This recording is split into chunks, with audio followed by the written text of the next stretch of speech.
When should we start? Works for me. Yep. Go ahead. Good. Okay. Right. All right. Yeah. Welcome everybody to this presentation we're doing on making sales in the SEO industry. My name is Morgan Taylor. I'm the co-founder at Jolly SEO. Also one of the co-founders at a SaaS tool, SEO and marketing SaaS tool called Pitch Response.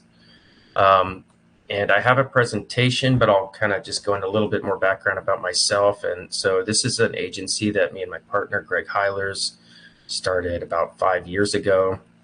We were originally doing content. And then as we did that, we found we had a better fit doing more SEO services, and in particular, link building.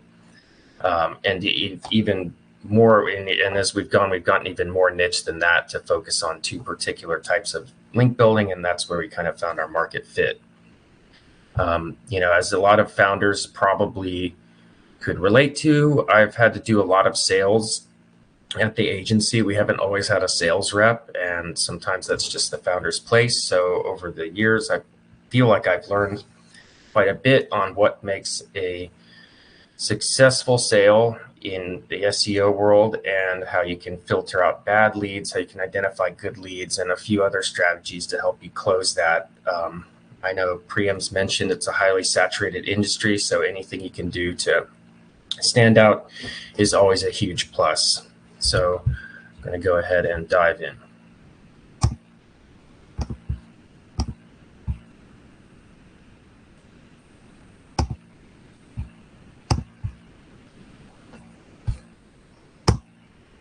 So what we're going to go over here is kind of some of the basics on ways that you can optimize your pre-sales prep and research. I'm really on this webinar, I'm going to cover really the late funnel stage leads. I'm going to go into a little bit of lead generation techniques at the end, but that's not really the bulk of this. I'm also going to go into in-call best practices, some examples of how I think you can optimize your sales deck, and the post-call follow-up and proposals, and I have an example proposal. So let's go in. So one thing that I got good advice on, and I think it applies to all sales, but in SEO particular, is that it's really important to have your leads come to you as pre-sold as possible. The last thing you want is to get somebody on a call and you got to go through all the benefits of what SEO is going to do for them. Ideally, they're coming to you already realizing that this is something that they need, that they want. Maybe even they already want a particular product you sell that makes things really easy.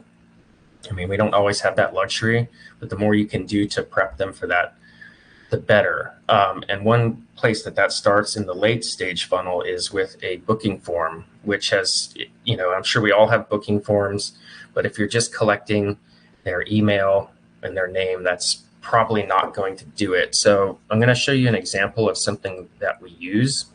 Priyam has actually upgraded our form from this, but this is a little bit easier to share and the questions are the same.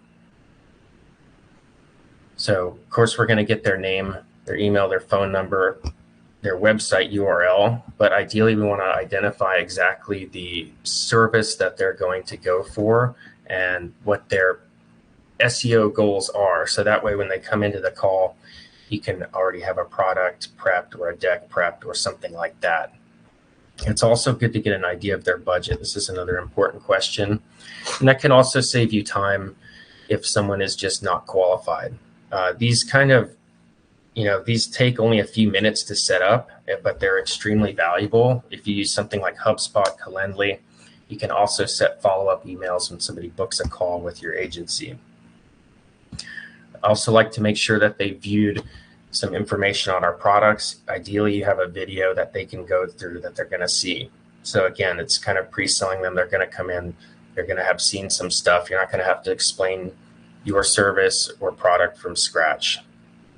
And then, of course, you want to collect information on how they came across you for your longer-term lead gen, for your longer-term sales, because it's really important to dial in those lead channels that are working for you. And this is the first part of identifying that.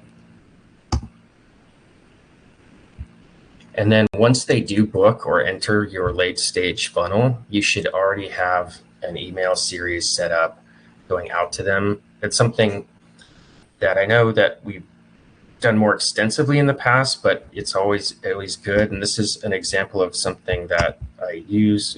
Sorry. For hang on. This is an example of some templates that we use over at Pitch Response. Welcome to the community. Just get a steady flow of information, probably videos, that kind of thing that you can share with them.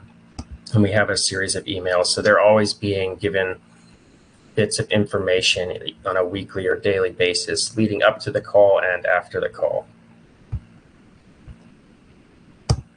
Sorry about that.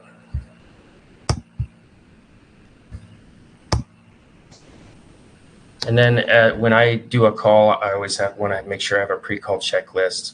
I've gone through all the notes that need to be taken, gone through any communications on any relevant social media. I would do an SEO to a walkthrough of the lead site. Now I use Ahrefs, and I'm going to show you, I'm going to go over to Ahrefs in a second and kind of show what I go through, but this will obviously depend on what your service is and what your specialty is. So let me go out of here. So I kind of tried to pick a random site. This isn't a site that we have as a client. My wife is in the grooming industry, and I know this happens to be one of her competitors, and they're on international scale. So I think it's a good example of someone that might come to an SEO service.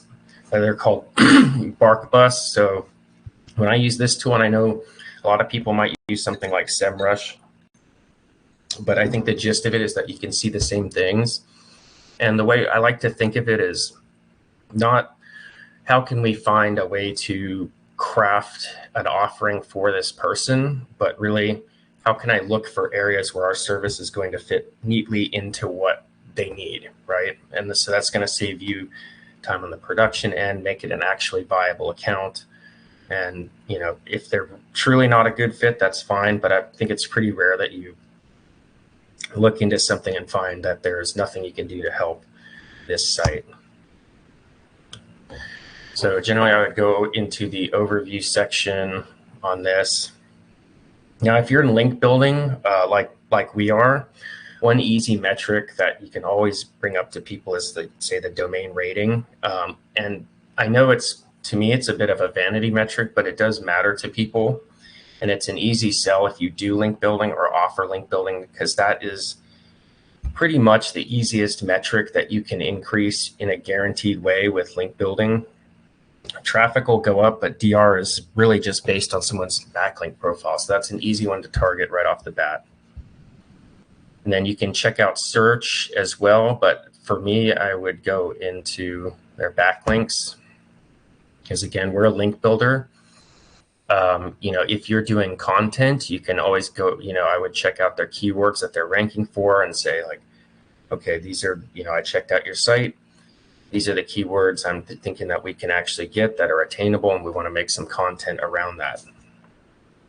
Here, going into backlinks, and I always like to do screen grabs of these. I'm sorry I didn't come with that, but I would take a screen grab and maybe circle or highlight what I'm trying to talk about. So here I would maybe look in and say, okay, they have some high-end links, but a lot of them are kind of local links. We can get them on really high DR publications. That's our specialty. They could use more of that. Also, for us, we do a lot of homepage links. So I might go to up here and say,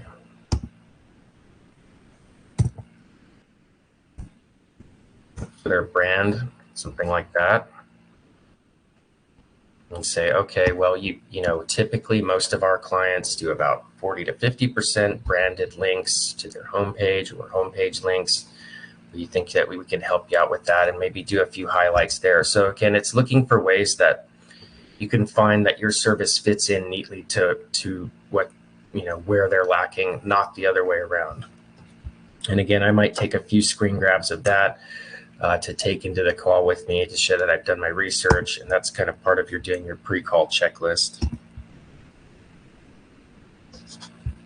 And again, that's that point down there. On call, we'll typically begin with, again, I've done my research. I've looked at it, their site and the tool. We're going to kind of discover a little bit more about, what they're going for. Try to get them to share their experiences that they've had with other agencies in marketing, maybe where they've gone wrong with that, and let them know how you think that your service, no matter what it is you're doing, whether it's on-page technical or off-page, is going to fit into what they need. One thing definitely I found, to go back to the first point, is that there's basically anyone you talk to who's had SEO vendors in the past has had a bad experience at some time. Maybe they felt like they didn't get the results they were promised, or they felt they were ripped off. In link building, it's really common to get kind of shabby links that were paid for, bought off a large list or something like that. So there's a lot of trust building that you have to do on the call and when you speak to these people. And that's why I think, and this is kind of going into what we share on our deck. To me, the focus of the deck is what's going to set your agency apart from other agencies. I like to cite hard metrics, but I also like to do visuals. But as far as hard metrics go, it might be, you might talk about the content you do. This is how our content meets certain specifications that you're not going to see at other agencies. Maybe this is how in depth our technical audits go. These are our link building metrics, that kind of thing. Again, I think it's really important, just because most people have had a bad experience, and you're going to mention one thing that really stands out to people, like, oh, that's great. This last agency I worked with, they, all their links were like 200 traffic a month or something like that. This is like a visual example I use to kind of set the competition apart. This is what other people might provide you with. And you could have something like this in your deck. I'm not going to dwell on this too much, because I know this really applies, like a lot of these visuals apply specifically to our service, but I'm hoping that some of this applies to the people who are watching the webinar. And then this is what we do. So I share what other agencies are doing wrong, or other people are doing wrong, and then what we do, why we do it right, that kind of thing. And then I always like to show a case study or something like that on the deck, and it's very easy to do. It can just be something as simple as this. You don't need to. For a long time, I felt that having a case study would be this overwhelming project. Like, oh well, we got to get this 2,000 word article written with all these visuals and all this data, or otherwise it's not going to be convincing. But you can whip something like this up to share on a call. This takes maybe 30 minutes. Just use a former client that you might have had, something like that. Share some of what you've done, and just an easy little picture of the results you've gotten for them. It does a lot to alleviate that concern on call of like, oh, well, do you have any examples of this or that? And then you got to send something to them after the call, right? And by then the lead is already cold. You want to have something, examples, a little case study like that you can share right on the call. And this slide goes into really figuring out if a lead is a good fit. I think this is important and probably isn't talked about enough, because I will say definitely 100% the biggest or the most successful lead generation channel we've ever had in the past, and probably currently, is from referrals in some form or another. And I think that means bringing on leads that are genuinely a good fit, not somebody that deep down should be allocating their budget elsewhere. If people come to us and they say, I have $1,000 budget total, and I can see they don't have a lot of content on the site, I'm going to tell them I would put that in. I would go out there and invest in doing some blogs before you start buying high-end backlinks. And that's just being honest with them. If you bring on somebody who's not a good fit for you, or if deep down you know that your service is going to stumble because maybe their site niche is not right, or you can tell they don't clearly understand the service, they're going to be unhappy, and they're going to be the opposite of bringing referrals. They're going to tell people negative things about your brand. So these are a few questions I like to ask myself or ask them directly. And it's like, do they understand SEO strategy long term?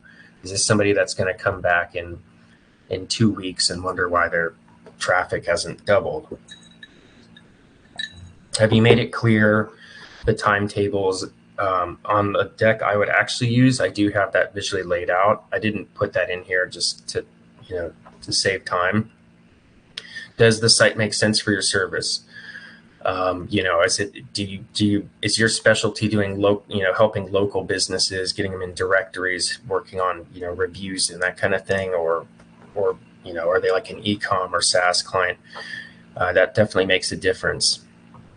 Again, and this point 4 just goes into what I said earlier.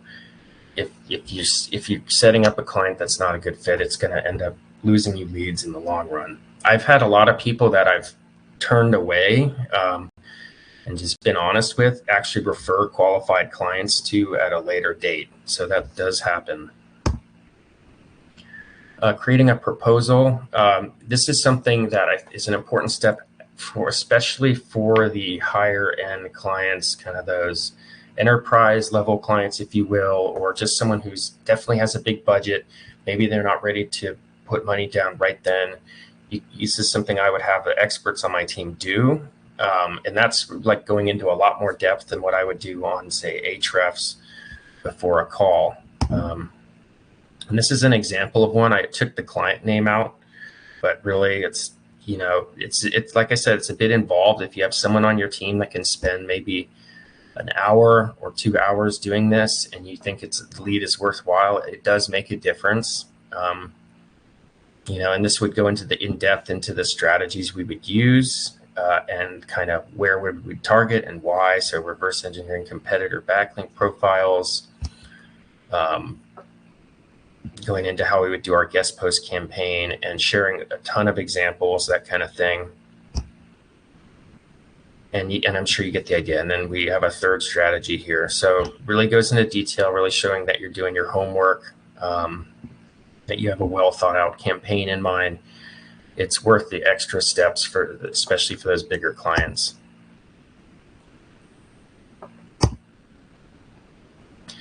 Here's one that I kind of threw in last minute for people.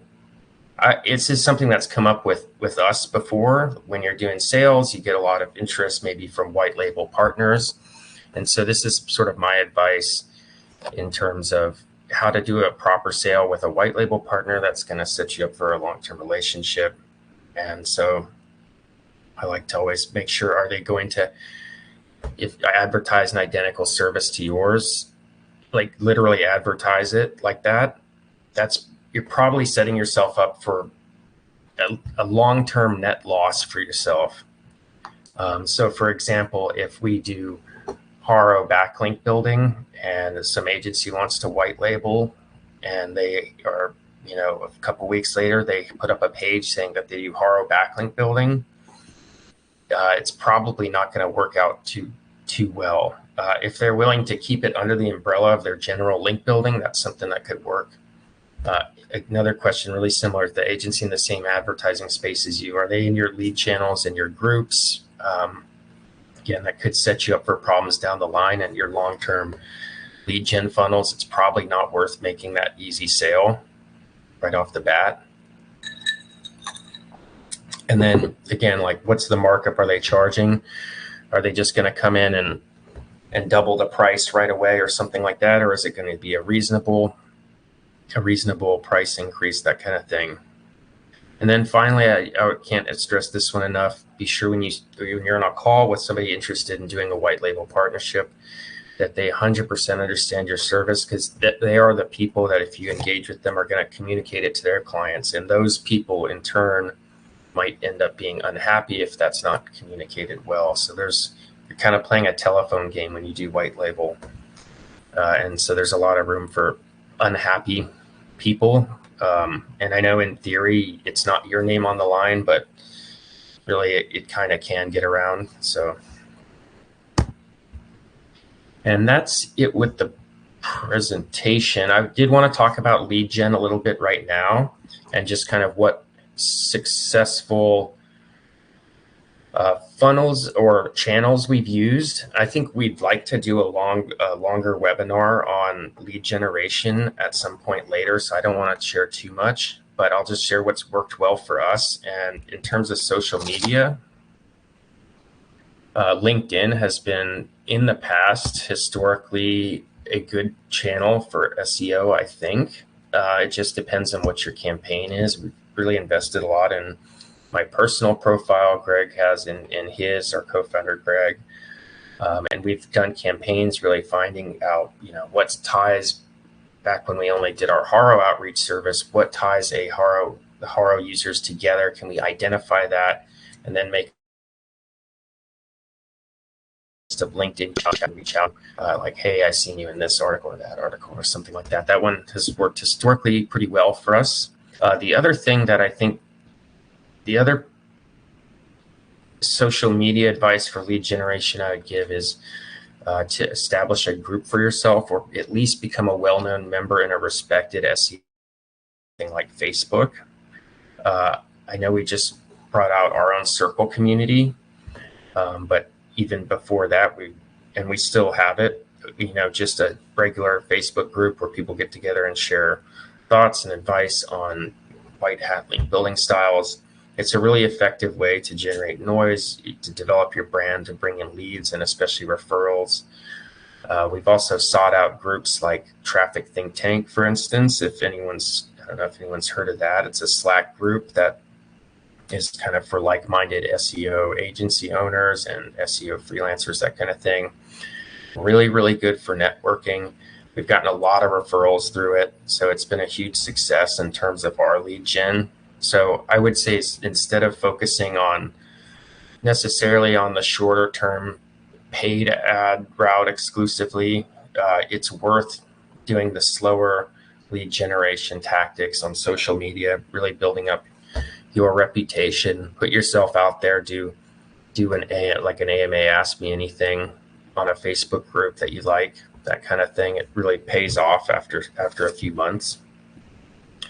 But yeah, those are my thoughts there. Also, I guess for things like LinkedIn, probably you want to hire a VA to do a lot of the messaging, at least early stage funnel messaging.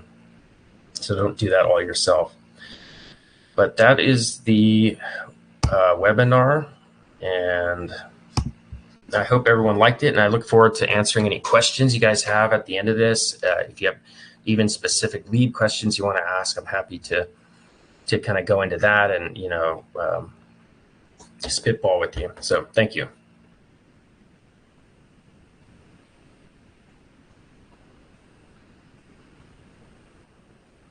If you would like to ask any questions, you can unmute yourself and ask, or you can also type it in the chat, and then we can take it from there.